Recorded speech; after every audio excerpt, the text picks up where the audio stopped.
Continuamos en UPAO Noticias, edición mediodía. Y antes de empezar esta importante entrevista, como ya lo hemos mencionado antes de la pausa, con el decano del Colegio de Abogados de la Libertad, queremos formular nuestra pregunta el día de hoy para que el público pueda comentar y pueda también dar su opinión sobre cuál es la opinión que tiene el país, los ciudadanos, los peruanos, sobre la política en nuestro país. Hemos visto en los últimos días acciones pues que desacreditan aún más la clase política en nuestro país. Entonces, ¿cuál es su opinión de usted como ciudadano, como peruano, sobre la clase política o la situación política que vive actualmente en nuestro país? Vamos entonces a empezar la entrevista con el abogado Manuel Montoya Cárdenas. Él es decano del Colegio de Abogados aquí en La Libertad. Bienvenido, doctor Montoya. Gracias por la gentil invitación. Muchas gracias. Bueno, y lo que el público se pregunta, el ciudadano de a pie, es ahora que esta clase política está mucho más desacreditada que antes por las evidencias que se han presentado y va a seguir investigándose estos casos, ¿qué espera el ciudadano de los políticos ahora?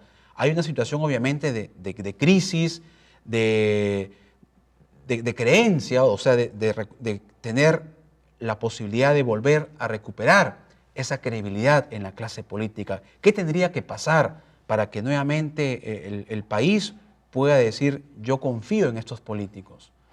Bueno, primero que comparto el sentir de todos los ciudadanos. Desde mi tribuna también existe mucha indignación y pena también.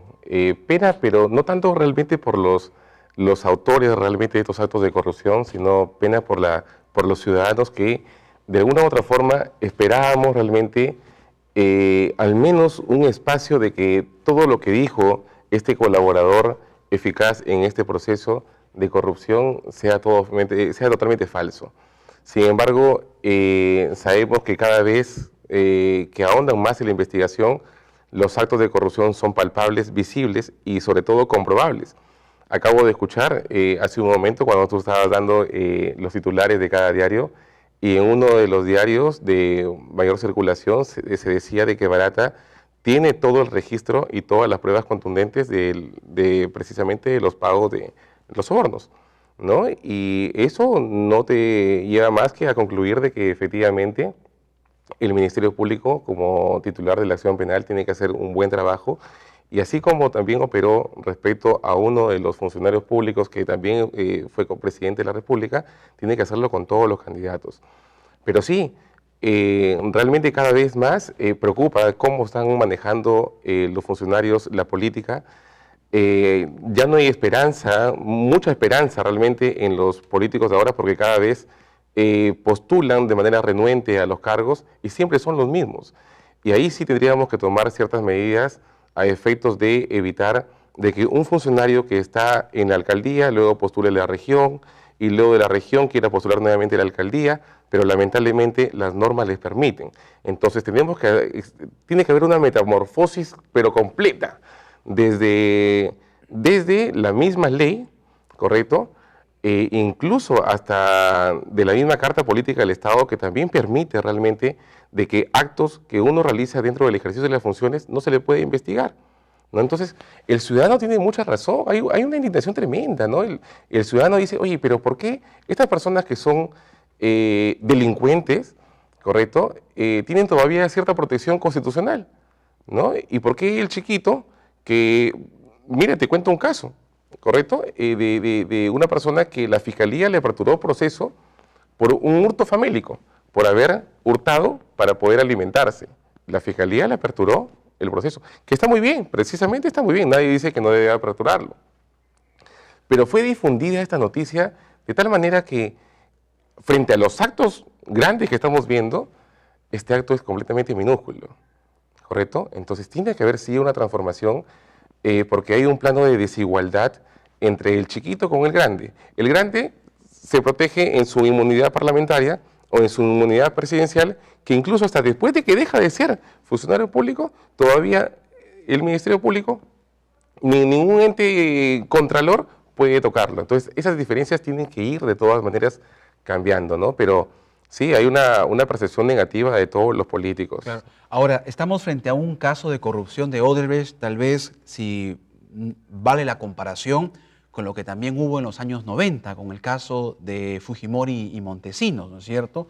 Montesinos entregaba el dinero desde la famosa salita del zinc y Odebrecht a través de la caja 2, ya sabemos cuál era el modus operandus, ¿no es cierto?, el procedimiento. Sí.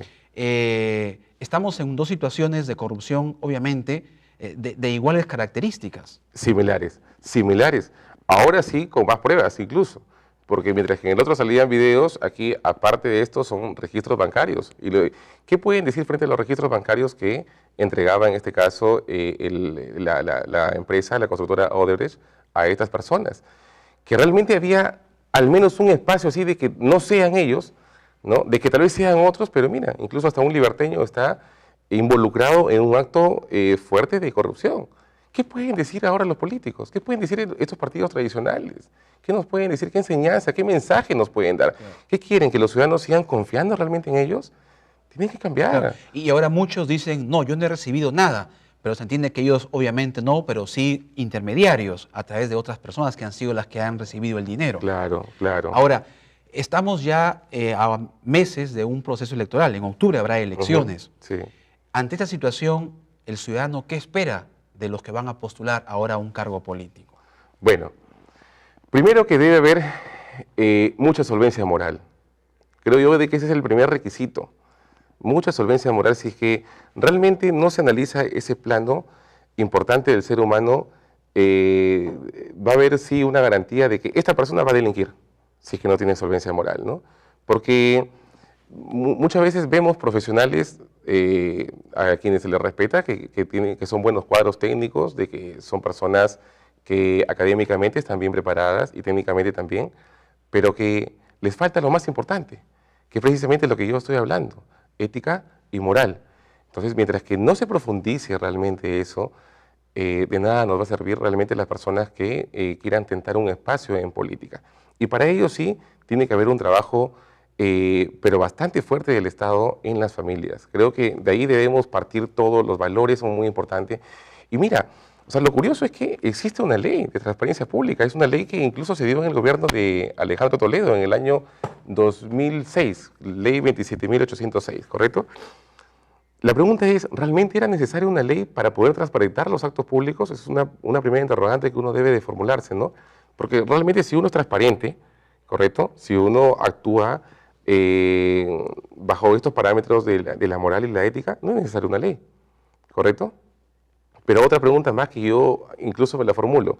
Si tú pretendes ser transparente en la función pública, ¿debes ser transparente también en la vida privada o no? Claro, entonces, no puedo tener una identidad para un servicio una público identidad para ella, claro. Y otra identidad, o sea, porque eres un agente encubierto en tu vida privada, pero en el otro eres otra manera y no puede ser así, ¿correcto? Entonces la persona tiene que de todas maneras tener actos morales bastante resaltables para poder tentar un cargo público. Pero se está viendo de que hay una ambición económica. Es increíble, realmente. Mira, nadie está pensando realmente en servir al ciudadano. Realmente se piensa más en poder ensanchar el bolsillo. Eso es lo que está pasando. Claro. Mira, y yo te comento esto porque, ¿por qué? Porque converso con mucha gente, ¿no? Y lo primero, cuando tú transitas nada más por cualquier parte de la ciudad y ves un cuadro o un módulo de que en ese espacio se va a construir una obra, que no a veces es visible, correcto, en la ciudad, lo primero que hace el ser humano, el ciudadano, ¿qué es lo que hace? Ni siquiera mira para qué va a servir la obra y qué es lo que se va a ejecutar. Miran el precio. ¿Y cuánto va a ser para la autoridad? Entonces, inmediatamente, ya aquí en la cabeza dice, haces una operación aritmética. Dices, a ver, la obra cuesta tanto, uy, tanto es para él. O sea, para el bolsillo del político. O no es verdad, sí. O estoy mintiendo. Es el sentido de la población. O sea, eso es lo que está pasando realmente. Incluso en el día a día, taxistas, las personas, el ciudadano de a pie, dice, pero no solamente son cargos públicos altos, o sea, congresistas, sino los alcaldes de los distritos más humildes del Perú entran con la intención, postulan, ganan, como tú dices, para enriquecer sus bolsillos, no para el aspecto de servir a la población, sino que, y la mayoría de alcaldes lamentablemente están involucrados en actos de corrupción, con el tema de las obras y tanta inversión. Bueno, ya para finalizar, ¿cuál es el rol en esta situación de crisis de valores, en esta crisis de la clase política en nuestro país, que tienen que hacer los colegios profesionales? Tú, como decano del Colegio de Abogados, ¿no? Esa orden profesional, ¿qué es lo que espera la ciudadanía o qué debemos de esperar nosotros como ciudadanos de los colegios profesionales? ¿Cuál es la misión en estos casos de crisis que vive el país? Claro. Bueno, primero que me gustaría realmente que el Colegio de Abogados tenga un papel de ejecución en estos actos, ¿no? Lamentablemente no los tiene. Me gustaría que su rol sea más protagónico, pero a lo mucho que nosotros podríamos llegar, que es hacer pronunciamientos en los diarios, definitivamente manifestar nuestra voz de protesta, ¿no? Y manifestar también el sentir de los ciudadanos, pero eso es una noticia más que puede salir en un diario, ¿no? Que realmente no les conmueve a los políticos, les da igual. O sea, a ese nivel hemos llegado, ¿no?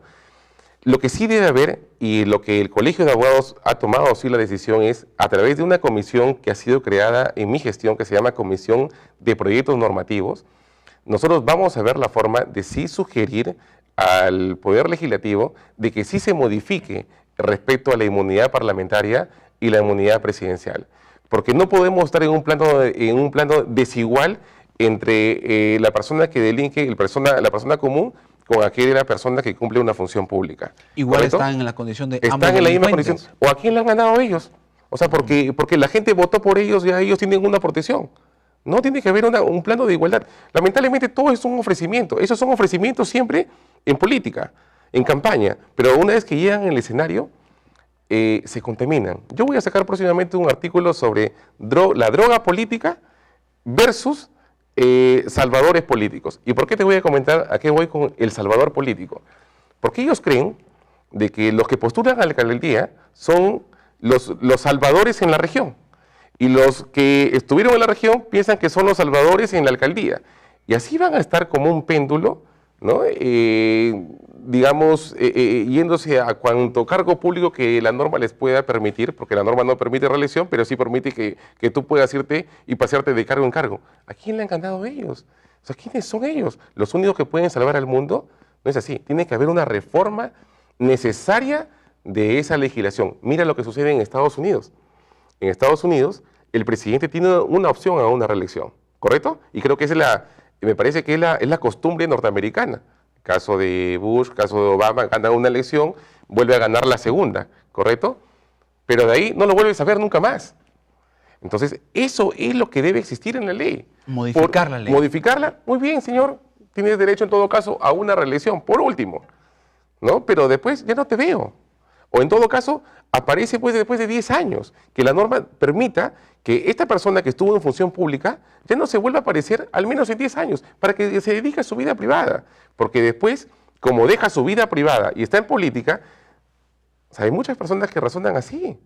O sea, y te lo digo porque yo converso con bastantes personas y es el sentir de muchos ciudadanos. Esta persona ya dejó su vida privada, se dedicó a la política y quiere continuar en política. De la política. Y vive de la política. Vemos el caso de Mulder, vemos el caso de Víctor Belaúnde, y aprovechan una circunstancia para hacer su escena, hacer su show en el Parlamento, y ya tienen asegurado 5 años más, porque con eso ve la ciudadanía y dice, vuelvo a votar por esta persona, porque esta persona sí es, al final, una persona que no defiende los derechos, pero es una persona que está viviendo en la política tantos años. Correcto, muy bien. O sea, hay una indignación, sí, definitivamente, Beto. Así es. Muy bien, muchas gracias. Estuvo con nosotros el decano del Colegio de Abogados de la Libertad, Manuel Montoya Cárdenas, hablando sobre esos temas de coyuntura política en el país, la corrupción, el caso Odebrecht y lo que se propone, una modificación de la ley para que no estén protegidos quienes tienen una función pública y puedan ser medidos, como se dice, con la misma vara ante la ley, ante la justicia. Muy bien, hacemos una pausa. Gracias por la oportunidad de conversar con nosotros. Regresamos en UPAO Noticias, edición Mediodía.